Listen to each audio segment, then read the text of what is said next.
Hello दोस्तों, आप कैसे हैं। और मैं विजय कुशवाहा और आप देख रहे हैं बजरंग बीज भंडार यूट्यूब चैनल। और आज हम बात करेंगे आलू की खेती के बारे में। और आज हम आलू की खेती की संपूर्ण जानकारी के बारे में बात करेंगे कि इसके एक लगाने का उचित समय क्या है, इसको जब भी हम लगाते हैं तो इसके लिए कितना तापमान होना चाहिए, इसकी खेती हम किस प्रकार की मिट्टियों में कर सकते हैं, इसके लिए हमको खेत की तैयारी कैसे करनी चाहिए, इसकी बीज की मात्रा कितनी लगती है, इसकी कौन कौन सी किस्में होती हैं, इसका बीज का उपचार कैसे करना चाहिए, इसकी फसल में कौन कौन से खरपतवार होते हैं उनका नियंत्रण कैसे करना चाहिए, इसमें कौन कौन से खाद लगाने चाहिए, कैसे लगाने चाहिए, और इसमें कितनी सिंचाई लगती हैं, और इसमें कौन कौन से रोग लगते हैं, कौन कौन से कीट लगते हैं, और इनका कितना उत्पादन होता है, इन सभी बातों पर चर्चा करेंगे। तो जो भी लोग हमारे चैनल पर पहली बार आए हुए हैं या जिन्होंने अभी तक हमारा चैनल सब्सक्राइब नहीं किया है तो आप हमारे चैनल को सब्सक्राइब कर लें, जिससे कि नई नई वीडियो का नोटिफिकेशन आपको यहां से मिलता रहे। और हमारा यूट्यूब पर एक दूसरा चैनल है जो कि वीके मोटिवेशन के नाम से है, उसकी लिंक आपको डिस्क्रिप्शन में मिल जाएगी, उसको जाकर आप सब्सक्राइब कर लें। और उनके अलावा हमारा फेसबुक पर भी पेज है और इंस्टाग्राम पर भी पेज है, उनकी भी लिंक आपको डिस्क्रिप्शन में मिल जाएगी, उनको आप जाकर फॉलो कर लें। तो चलिए शुरू करते हैं। जैसा कि आज हम बात करेंगे आलू की संपूर्ण जानकारी के बारे में। सबसे पहले हम बात करते हैं कि आलू की बुवाई का एक उचित समय क्या है, इसकी बुवाई हमको कब करनी चाहिए। तो आलू एक रबी सीजन की फसल है, इसको हम रबी सीजन में लगाते हैं। इसके बोने का एक उचित समय है, आप इसकी बुवाई 1 अक्टूबर से लेकर 15 नवंबर तक कर सकते हैं। और आप 30 नवंबर तक भी आप इसकी बुवाई कर सकते हैं, लेकिन वो थोड़ा लेट हो जाता है। तो कहने का मतलब ये है कि आप इसकी बुवाई 1 अक्टूबर से लेकर 30 नवंबर तक कर सकते हैं। बात करें इसकी फसल अवधि की, तो इसकी जो फसल अवधि है वो आपकी वैरायटी पर निर्भर करती है। एक एवरेज लगभग 80 से 140 दिन की होती है। बात करें इसके लिए कितना तापमान होना चाहिए, तो आलू की फसल हमने आपको बताया कि आलू की फसल एक रबी सीजन की फसल है, इसके लिए नम, ठंडे और आर्द्र जलवायु होनी चाहिए। जब हम इसकी बुआई करते हैं उस समय 15 से 25 डिग्री सेंटीग्रेड तापमान होना चाहिए, और जब इसकी ग्रोथिंग स्टेज होती है उस समय लगभग 5 से 15 डिग्री सेंटीग्रेड तापमान होना चाहिए, और इसकी खुदाई के समय लगभग 14 से 20 डिग्री सेंटीग्रेड तापमान होना चाहिए। बात करें कि इसकी फसल को हम किन किन मिट्टियों में लगा सकते हैं, तो आलू की खेती आप दोमट मिट्टी, बलुई दोमट मिट्टी, हल्की चिकनी मिट्टी, काली मिट्टी, पीली मिट्टी, हल्की रेतीली मिट्टी, इन सभी प्रकार की मिट्टियों में आप इसकी सफलतापूर्वक खेती कर सकते हैं। और भूमि ऐसी हो जिसमें अच्छे जल निकास की व्यवस्था हो, जिसमें जल भराव न होता हो, और उसका जो पीएच मान है वो 5.5 से 7 के बीच होना चाहिए। और आलू की फसल के लिए भूमि में अधिकतम कार्बनिक या जीवांश पदार्थ की मात्रा होनी चाहिए, तभी आपके आलू की फसल की पैदावार अच्छी देखने को मिलती है। बात करें इसकी खेत की तैयारी, जब भी हम इसकी खेत की तैयारी करते हैं तो हमको क्या करना चाहिए। कुछ किसान भाई पूरी साल भर में केवल आलू की फसल लेते हैं, कुछ किसान भाई खरीफ सीजन में भी, जैसे फूल गोभी की फसल है, बाजरे की फसल है, मक्का की फसल है, इनकी भी बुआई कर लेते हैं जिन खेतों में आलू की फसल की जाती है। तो यदि आप पूरी साल भर में यदि आप केवल आलू की फसल कर रहे हैं तो आपको ग्रीष्मकालीन जुताई करना काफी आवश्यक होता है। यदि आपने खरीफ सीजन में फसल उगाई है तो खरीफ सीजन की फसल की कटाई के बाद आप 2 जुताई हैरो से कर सकते हैं, और 2 जुताई हैरो के करने के बाद आप उसमें पलेवा कर सकते हैं, और पलेवा करने के बाद 3 से 4 जुताई कल्टीवेटर से, और उसके बाद आप 1 जुताई रोटावेटर से करवाकर खेत को समतल करके छोड़ सकते हैं। और इस तरीके से आपका खेत आलू की बुवाई के लिए तैयार हो जाता है। जब भी हम खेत की तैयारी करते हैं उस समय हमको कौन कौन से खाद देने चाहिए, तो जब हम खेत की तैयारी करते हैं उस समय सड़ी हुई गोबर की खाद का इस्तेमाल करना चाहिए, और सड़ी हुई गोबर की खाद लगभग 15 से 20 टन प्रति एकड़ के हिसाब से इस्तेमाल कर सकते हैं। और इसी के साथ साथ आप ट्राइकोडर्मा 2 से 4 किलोग्राम प्रति एकड़ के हिसाब से इस्तेमाल कर सकते हैं। इनके अलावा रासायनिक खादों का भी इस्तेमाल करते हैं, लेकिन उनकी जानकारी हम आपको आगे वीडियो में देने वाले हैं। बात करें इसकी बीज की मात्रा की, कि जब भी हम आलू की फसल की बुआई करते हैं तो इसकी बीज की मात्रा कितनी लगती है, तो इसकी जो बीज की मात्रा है वो आपके आलू के साइज पर निर्भर करती है। और लगाने के समय पर और लगाने के स्थान पर निर्भर करती है। एक एवरेज यदि आपके आलू का जो साइज है 40 से 50 ग्राम प्रति पीस है तो लगभग 14 से 16 कुंटल प्रति एकड़ के हिसाब से बीज की मात्रा लग जाती है। यदि छोटे आकार के कंद हैं तब लगभग 8 से 10 कुंटल प्रति एकड़ के हिसाब से बीज की आवश्यकता पड़ती है। बात करें हम बीज उपचार की तो आलू के बीज को हम घर पर ही उपचारित करते हैं, क्योंकि जब हम इसको कोल्ड स्टोर से निकाल कर लेके आते हैं, कोल्ड स्टोर से निकालने के बाद लगभग 3 से 4 दिन हम खुले स्थान में और छाया में इसको फैला देते हैं और फैलाने के बाद इसका हम बीज को उपचारित करते हैं। यदि हम बीज को उपचारित करते हैं तो बुवाई से लगभग 1 या 1.5 सप्ताह पहले हम बीज को उपचारित करते हैं। जब हम इसको उपचारित करते हैं तो हमको कौन कौन से फंजीसाइड से इसके बीज को उपचारित करना चाहिए। तो मार्केट में कई फंजीसाइड आते हैं, जैसे कि एजॉक्सिस्ट्रोबिन 23% एससी फॉर्मुलेशन में आती है। इसकी 50 ml की मात्रा से आप लगभग 8 से 10 कुंतल बीज को उपचारित कर सकते हैं। और भी कई टेक्निकल आते हैं, जैसे कि मोन्सेरेन फंजीसाइड आता है जो कि बायर कंपनी का आता है, उससे भी आप बीज को उपचारित कर सकते हैं। थाइफ्लूजामाइड टेक्निकल आता है जो कि 24% एससी फॉर्मुलेशन में आता है। इसके आप 25 ml की मात्रा से 1 कुंतल बीज को उपचारित कर सकते हैं। तो अलग अलग फंजीसाइड आते हैं और अलग अलग फंजीसाइड से आप अलग अलग मात्रा से इसके बीज को उपचारित कर सकते हैं। बात करें इसकी उन्नत किस्मों की, इनकी कौन कौन सी किस्में होती हैं।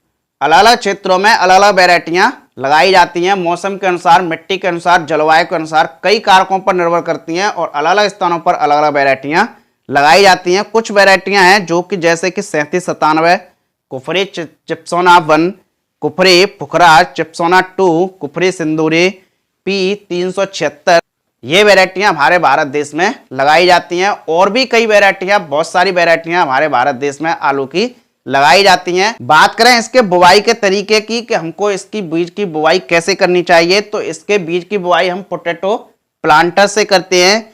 इसकी मशीन होती है जो कि पोटैटो प्लांटर होती है, उससे हम इसकी बुवाई करते हैं। जब हम इसकी बुवाई करते हैं तो इसकी जो लाइन से लाइन की दूरी है वो लगभग 55 से 60 सेंटीमीटर होनी चाहिए और पौधे से पौधे की दूरी लगभग 15 से 20 सेंटीमीटर होनी चाहिए और बीज की जो गहराई है वो लगभग 8 से 10 सेंटीमीटर होनी चाहिए।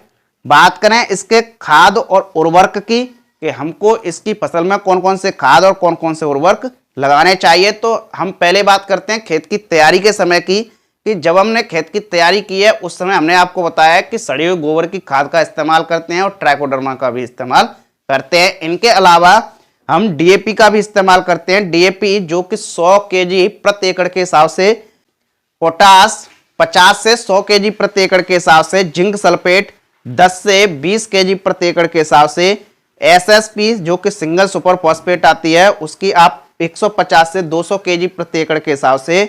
इनके अलावा और एक आप कीटनाशक जैसे कि कारोफुरान है उसको आप 8 से 10 किलोग्राम प्रति एकड़ के हिसाब से, इन सभी की मात्रा को मिलाकर आप खेत की तैयारी के समय इस्तेमाल कर सकते हैं।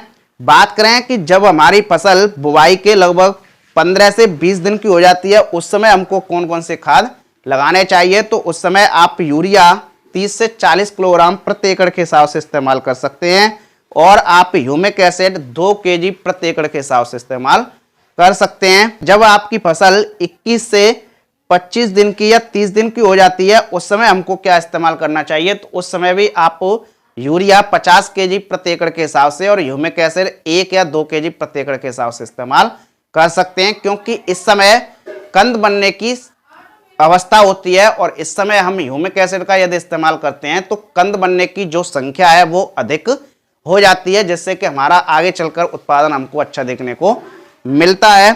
इसके बाद जब हमारी फसल 30 से 40 दिन की हो जाती है उस समय हमको क्या करना चाहिए, तो उस समय यदि आप सिंचाई कर रहे हैं तो आप यूरिया 40 से 50 केजी प्रति एकड़ के हिसाब से इस्तेमाल कर सकते हैं। यदि उस समय आप यदि स्प्रे कर रहे हैं तो स्प्रे करते समय उस समय आप बोरॉन 300 ग्राम प्रति एकड़ के हिसाब से और एनपीके जो कि 20-20-20 आती है उसका आप 1 केजी प्रति एकड़ के हिसाब से इस्तेमाल कर सकते हैं। और जब भी आप स्प्रे कर रहे हैं या आप यूरिया का इस्तेमाल कर रहे हैं उस समय आपके खेत में नमी होना अति आवश्यक होता है, या फिर आप स्प्रे कर सकते हैं और खाद का भी प्रयोग कर सकते हैं और इनके प्रयोग करने के तुरंत लगभग 5 से 6 घंटे के अंदर में आप सिंचाई कर सकते हैं, जिससे कि काफी अच्छे रिजल्ट देखने को मिलते हैं। इसके बाद बात करें बुआई के बाद, जब आपकी फसल 55 से 65 दिन की हो जाती है, उस समय हमको क्या इस्तेमाल करना चाहिए। उस समय यूरिया 40 से 50 किलोग्राम प्रति एकड़ के हिसाब से और कैल्शियम नाइट्रेट 25 से 30 किलोग्राम प्रति एकड़ के हिसाब से इस्तेमाल कर सकते हैं, क्योंकि उस समय जो कंद होते हैं उनकी जो साइज है वो बढ़ने की अवस्था हो जाती है। यदि आप स्प्रे कर रहे हैं तो स्प्रे में आप बोरॉन जो कि 20% आती है उसका आप 300 से 350 ग्राम प्रति एकड़ के हिसाब से इस्तेमाल कर सकते हैं, और एनपीके जो कि 0050 आती है उसका आप इस्तेमाल 1 kg प्रति एकड़ के हिसाब से इस्तेमाल कर सकते हैं। और इनके अलावा यदि आपके यहाँ लिक्विड में पोटास और कैल्शियम यदि उपलब्ध है तब आप उनका 500 ml प्रति एकड़ के हिसाब से इस्तेमाल कर सकते हैं। बात करें हम सिंचाई प्रबंधन की कि हमको इसमें कैसे सिंचाई करनी चाहिए और कितनी सिंचाई करनी चाहिए, तो आलू की फसल एक रबी सीजन की फसल है और आलू की फसल में लगभग 8 से 10 दिन के अंतराल पर हम बार बार सिंचाई कर सकते हैं। आलू की फसल में पलेवा सहित 5 से 6 सिंचाई आराम से लग जाती हैं। बात करें कि आलू की फसल में कौन कौन से खरपतवार उगते हैं। आलू की फसल में हिरनखुरी, सेऊ, बथुआ, खरथुआ, जंगली पालक, इनके अलावा और भी खरपतवार उगते हैं। इनकी हमको रोकथाम कैसे करनी चाहिए, तो जब हम इसकी बुवाई करते हैं और बुवाई करने के लगभग 10 से 15 दिन बाद हम इसमें मेट्रीब्यूजन जो कि 70% WP फॉर्मुलेशन में आती है उसका आप 100 ग्राम प्रति एकड़ के हिसाब से इस्तेमाल कर सकते हैं।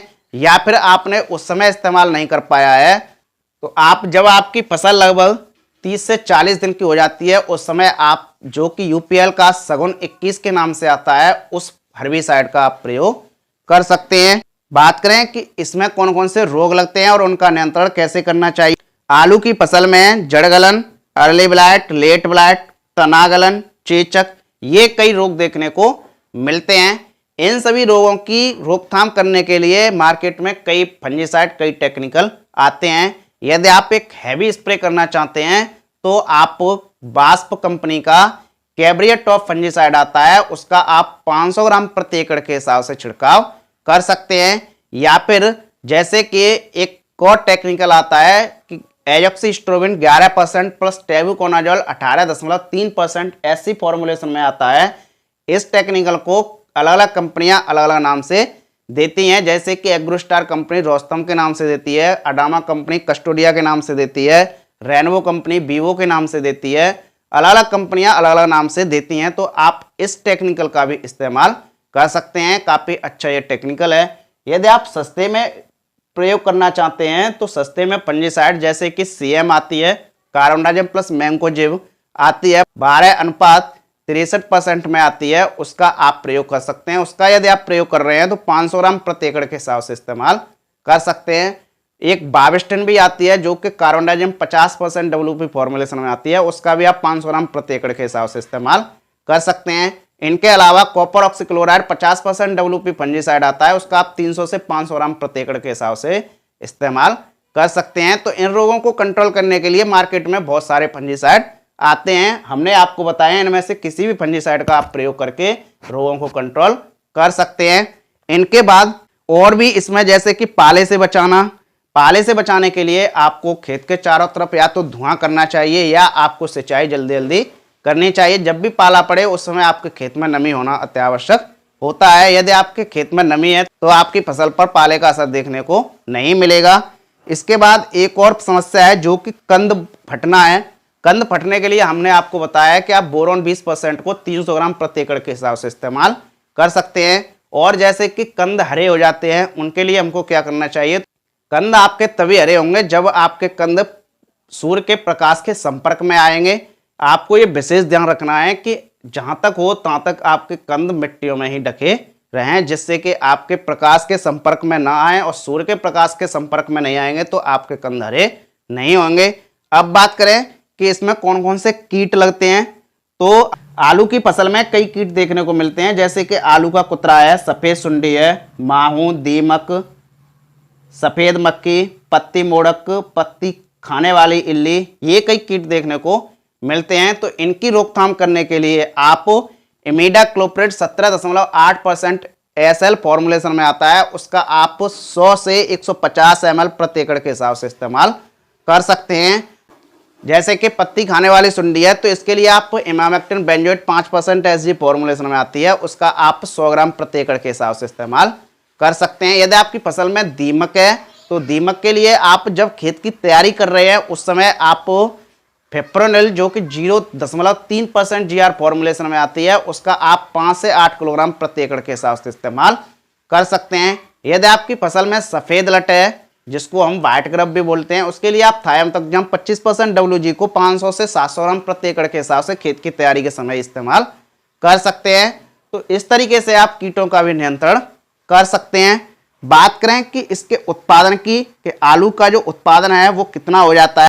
आलू का जो उत्पादन है वो आपकी देखरेख पर, लगाने के समय पर, लगाने के स्थान पर, वैरायटी के प्रकार पर, आपकी लागत पर, देखरेख पर, कई कारकों पर निर्भर करता है कि इसका उत्पादन कितना होता है। एक एवरेज लगभग 150 से 200 कुंतल प्रति एकड़ के हिसाब से इसका उत्पादन हो जाता है। यदि आपकी फसल के अनुकूल मौसम मिलता है, यदि आपकी वैरायटी सही है, आपने लागत सही लगाई है, एक सही समय पर इसकी बुआई की है, या सही समय पर आपने स्प्रे किए हैं, सही समय पर आपने खाद और उर्वरकों का इस्तेमाल किया है, तो लगभग 150 से 200 कुंटल प्रति एकड़ के हिसाब से इसका उत्पादन हो जाता है। तो इस तरीके से आप आलू की खेती कर सकते हैं। और आलू की खेती एक इस समय काफ़ी अच्छी फसल है और नकदी फसल है, और इसका यदि उत्पादन अच्छा होता है तो इसमें काफ़ी अच्छा मुनाफा हमको देखने को मिलता है। तो ये रही आलू की खेती की संपूर्ण जानकारी। तो आप देखते रहिए बजरंग बीज भंडार यूट्यूब चैनल, और मिलते हैं नेक्स्ट वीडियो में एक नई जानकारी के साथ। जय जवान जय किसान।